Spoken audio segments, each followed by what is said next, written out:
आपने नागा साधुओं को जरूर देखा होगा, पर कौन है ये नागा साधु, कहां से आते हैं और कुंभ खत्म होते ही कहां चले जाते हैं?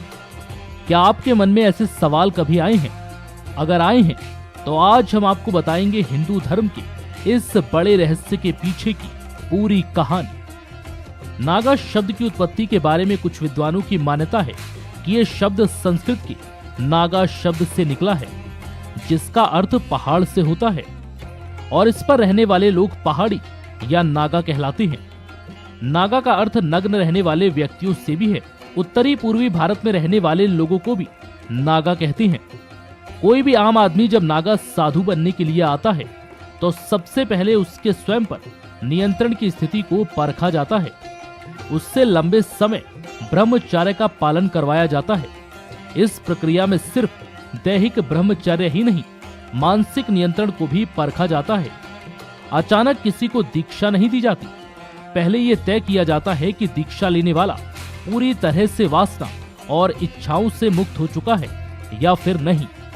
ब्रह्मचर्य व्रत के साथ ही दीक्षा लेने वाले के मन में सेवा भाव होना भी आवश्यक है। ये माना जाता है कि जो भी साधु बन रहा है वो धर्म, राष्ट्र और मानव समाज की सेवा और रक्षा के लिए बन रहा है। दीक्षा के पहले जो सबसे महत्वपूर्ण कार्य है वो है खुद का श्राद्ध और पिंड दान करना। इस प्रक्रिया में साधक स्वयं को अपने परिवार और समाज के लिए मृत मानकर अपने हाथों से अपना श्राद्ध कर्म करता है। इसके बाद ही उसे गुरु द्वारा नया नाम और नई पहचान मिलती है। नागा साधुओं को वस्त्र धारण करने की भी अनुमति नहीं होती। अगर वस्त्र धारण करने हैं तो सिर्फ गेरुए रंग के वस्त्र ही नागा साधु पहन सकते हैं, वो भी सिर्फ एक वस्त्र। इससे अधिक गेरुए वस्त्र नागा साधु धारण नहीं कर सकते। नागा साधुओं को शरीर पर सिर्फ भस्म लगाने की अनुमति होती है। भस्महीन नागा साधुओं का श्रृंगार होता है। नागा साधुओं को विभूति एवं रुद्राक्ष धारण करना पड़ता है। चोटी का परित्याग करना होता है। नागा साधुओं को अपने सिर के बालों का त्याग करना होता है। नागा साधुओं को दिन और रात मिलाकर केवल एक ही समय भोजन करना होता है। वो भोजन भी भिक्षा मांगकर लिया गया होता है। एक नागा साधु को अधिक से अधिक 7 घरों से भिक्षा लेने का अधिकार है। अगर 7 घरों से कोई भिक्षा ना मिले तो उसे भूखा रहना पड़ता है। जो खाना मिले उसमें पसंद नापसंद को नजरअंदाज करके प्रेम पूर्वक ग्रहण करना होता है। नागा साधु सोने के लिए पलंग, खाट या अन्य किसी साधन का उपयोग नहीं करते। यहाँ तक कि नागा साधुओं को गादी पर भी सोने की मनाही होती है। नागा साधु केवल जमीन पर ही सोते हैं। ये बहुत ही कठोर नियम है जिनका पालन हर नागा साधु को करना पड़ता है।